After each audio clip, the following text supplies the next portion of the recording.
Sales has a bad rap, and justifiably so. Over the last 70 years, it's been filled with the same kind of people. Overage, middle-sized men, half balding, wearing gaudy gold jewelry, terribly fitted clothing, stains all over. They have cracks and lines in their faces from smirking over decades on how they pulled one over on their clients. And they always wear haven't been polished in years shoes. Even as you think about them, the smell, just this inauthenticity starts to strike your senses. And all they used to do for 70 years was lie to people. That's how they sold. It was the most dishonorable, dirty, disgusting way of making a living, truly. But just like the story of an asteroid hitting the world and making dinosaurs go extinct, there has been a new cataclysmic event in the world, and it's called the information era. And over the last decade, the information age has met a beautiful catalyst called the internet. And when you mix the two together, you get an amazing outcome. Information for everyone, everywhere, all the time. Thus, no more lying. And no more lying to sell. Old sales reps meet asteroid. And begins a new era of sales, a new way of selling. Welcome to the Honorable Close.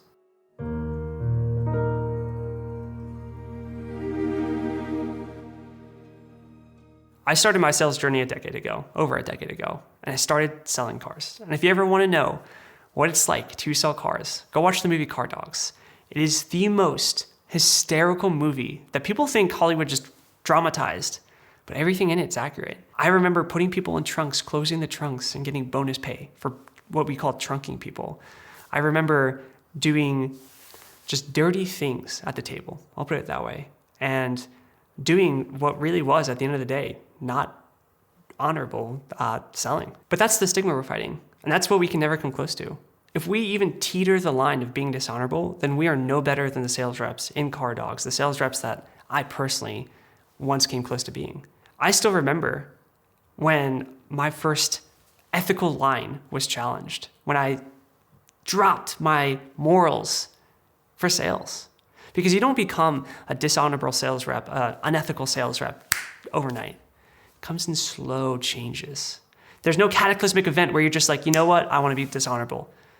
It chips away at you. And over the years, you look down one day and just realize my shoes are stained and I am everything that I swore I never was going to be. I still remember the first time my ethics were ever challenged. And it happens to pretty much every car salesperson in the same way. Prospect calls in and says, hey, I'm looking for X car. If you guys have it, I can come in today. And as a sales rep, you're like, sweet. And so I say, cool, let me go check the inventory. I'll be back in a second. It's cool if I put you on hold, right? And I remember walking over and my sales manager is sitting in the corner and there's a whiteboard right behind him. And on the whiteboard, there's little magnetic tiles. Each magnetic tile represents a car and it has the car model, the car year, interior and exterior color. And I'm scanning, I'm looking for, I don't know what the car was, but I'm looking for X car. And he sees me looking and he says, what are you looking for? And I say, I have someone on the phone. They're looking for X. If we have it, they can come in today. He doesn't even look at the board. He says, great, tell him we have it. And I was like, oh, I don't see it. Has it not been marked yet? It's not labeled? And he's like, just tell him we have it. And I walk over and I'm thinking to myself, it's probably just not on the board yet. You know, it's probably just getting logged or something. And I'm lying to myself. Deep down, I know we don't have this fucking car. But I pick up the phone and I say, hey, great news. We got it. When can you come in? And the guy says, awesome. I'm an hour and a half away. I'm going to leave in the next 30, so I'll be there in like 2-3 hours. I might stop for lunch. And I remember hanging up the phone and just thinking to myself, this guy's about to come in 3 hours. I don't have the fucking car to show him. And I know something about taking an entire day. That guy was there for the entire day. And I'm sure you know where this goes, but I remember seeing a car pull up, the guy walks in and says, I'm looking for Paul. And he says, great, where's the car? And I say, I'm sorry, before you came in, someone came in and picked it up. It's like the cliche salesperson line in car sales. But everyone in that world, that was the first time that my ethics were challenged. And I lost, I did not win that challenge. And I don't know if you can see, I still feel dirty and grimy knowing I even did that. That was 11, 12 years ago and still carries with me. But in the world of car sales, that's like a normal thing. That's not by any means even it's not something that carries any weight of being dishonorable in car sales, because that's how dishonorable sales used to be. And months, probably a year went by after that, and things got worse, candidly. I remember one day having a moment, I forget what caused it, but just having a moment where I thought to myself, what the fuck am I doing with my life? And it was like, I remember that I was drinking coffee and I was sitting at a desk, and I just like sank into my desk and I thought, what am I doing? And I think it was just years of chipping away at my soul finally got to me in this random, probably Tuesday morning as I'm drinking coffee, probably looking at Facebook at the time. What am I doing with my life? And almost minutes after I had that realization, I got a call. I remember prospect calls in. It's actually, sales manager transfers a call to me. And I pick it up, and before I pick it up, he gave me a quick little memo. Hey, this girl's looking for this car. Tell her we have it. Same exact thing that happened a year prior to, and probably many times in between. And I pick up the phone, and her name is Andrea. I still remember her last name. I'm not going to say it, of course, but she's looking for a pre-owned A7, Audi A7. And she's like, I love this color. I'm so excited that you guys have it. No one has this car. And I'm looking at the inventory list. And this doesn't sound like a big thing. This sounds like the most minimal effort of being a decent human that you could be. But I just told her the truth. It's like, hey, Andrew, we don't have that car. I don't know where the miscommunication was. I'm sorry if Alan told you that we did, but I don't see that on the list. And she was like really taken back for a second because she was so excited. And I remember a couple seconds of silence go by, and at the time I didn't know how to handle silence. It's something that we're going to go over plenty in this series. But I didn't know what to do, and so I just kind of filled the void. And I said, we have this and this in stock. And I told her what I liked about the one A7 and this other one, and what was better and what was worse. And I just kind of chatted for 30 seconds on what we did have. And again, there was silence, and she was just listening. I don't think she said a single word for like a minute or two after I told her we don't have that car. And I just talked for 30 seconds, and she said, okay, great, I'm going to come in anyway. And now I was taken back. I was like, because when I told her, hey, listen, we don't have the car, I did not expect her to say anything other than great, like goodbye. But she said, I'm coming in. And I still remember, fast forward 2 days, I'm at her office. I'm actually delivering her new car to her. She got an A7, one of the ones that we did have on the lot. And I had a moment, she's signing the last paper, and I'm like, hey, you called in asking for this, and you're taking this. Why'd you come in? And she just flat out looked at me and said, because I felt like I could trust you. I felt like I could trust you because you told me the truth, even when it didn't benefit you. And I still remember, again, guys, I know this sounds like the most minimal amount of effort it takes to be a decent human being, but in the world of car sales, especially 12-ish years ago, this was cataclysmic. When I told my sales manager that I told her we didn't have that car in, I got reamed. Telling the truth was not a common thing. And so I still feel how dirty it was to lie to people. And I still feel the relief that I had when I first did a sale, the ethical and the honorable way. And that's what this entire video is going to be. This entire lesson is about making sure that you guys learn from my mistakes and learn from what I've done well and take that. But sales would not be sales if it was just about being ethical and honorable. In this story, let's call my old way of selling, my dishonorable way, let's call it the classical era. Because here's the catch. Andrea was an anomaly. After I told the truth, it felt so good that I thought, I'm just going to be, from here on out, I'm going to be moral. I'm going to be ethical. If it worked with Andrea, it's going to work. And the next 6, 8, maybe even 12 months, I didn't sell shit. I had nothing left. Every other rep is fucking outpacing me because they're just getting people in from lying and then doing all the dirty swindling that you can do in car sales to actually get people to look at numbers and buy. But once I said I'm going to go ethical, I had nothing left in the arsenal. I couldn't get people into the dealership. When people were at the dealership, I didn't know how to actually get them to want to buy a car. It's like I was a mechanic and I didn't have a single tool to work on the cars anymore. I had nothing. Man to man, it's really, really scary to live life hoping that people buy shit instead of knowing that you have the ability to persuade people to do it. I was constantly living for this year in this weird middle ground where I thought I was being ethical and I thought I was being honorable, but I was also broke. And I remember, making commission checks of literally $0. And every sales rep I was last on the leaderboard. Everyone was pacing me. Terrible sales reps that I knew I was better than. They were pacing me. They were beating me. And in the era or the storyline of becoming an honorable closer, this one area is where most sales reps fall out. Because going from unethical to ethical, it's not uncommon. You see that in the old world of sales.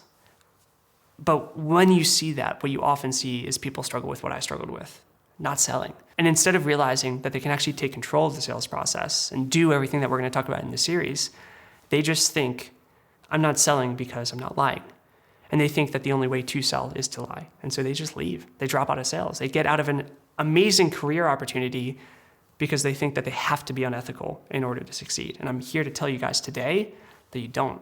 We can be honorable, ethical sales reps and crush it and help people and make killer amounts of money while doing it. It's an amazing career, and I'm so excited for you guys to be looking at it. And in the spirit of complete honesty, I probably would have been one of the sales reps that burned out and left the industry. I was really close. I mean, I was dirt broke, living with my parents, couldn't go out and eat because I had nothing to pay for checks. When I went to dinner with my friends, I had my friends covering dinner checks for me.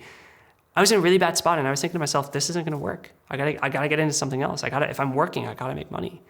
And I was so close to leaving. I still remember thinking as I'm in the dealership, knowing that I've worked a couple of months at some points for just a few $100s in the States, and just thinking to myself, I can't do this. And 1 week, there was a sales rep. We had a new sales rep come to the dealership, and he was literally there for 1 week. And I didn't like him. This guy was your cliche, disgusting sales rep. Everything I mentioned earlier, oversized, middle-aged, half balding, just wore disgusting clothing, stains all over, had dip in his cheek constantly, shoes were beat to shit, smoked like crazy. This is the kind of guy, I'm not kidding, that would be doing cocaine off a Bible. That's the kind of sales rep we're talking about. And he was so poorly spoken, but he was top on the leaderboard in that 1 week that he was there. And he came to me, and you could see that I was trying to do things differently. It's like he recognized the spirit in me of trying to do good. And he said, in his poor broken English, you're so focused on doing good that you're doing bad because you're letting your customers leave and go to dealerships where they're going to work with people like me. I'm not kidding. This was probably the only conversation I ever had with the guy, but that one conversation made me realize that me trying to be ethical, me trying to be honorable, me trying to do the good thing was actually almost doing the exact same thing I was trying to avoid. And that one conversation with that one guy who was in my life for quite literally 1 week, I don't even remember his name. That conversation sent me into a new chapter of life. Call it the Renaissance, because I realized that there was either one of two truths. One being that sales was just unethical and dishonorable. Or one being, and this is the one most people can swallow, that I just sucked at it. And I've always been the kind of person to realize or to think to myself, if I'm not doing well, it's not probably the thing that other people can succeed in. It's probably the fact that I'm not doing it well because I suck at it. So I picked that truth. And it sent me into a new chapter of life. And I spent years just working on perfecting the craft, reading every sales book out there, buying hundreds of thousands of dollars at this point of sales programs, mentorships, you name it, I've done it. For the last 10 years, I've led every leaderboard of every sales team I've ever been on, and I did it while sleeping well at night and knowing that I was making a positive impact in the world. I learned the difference between manipulation and problem diagnosis.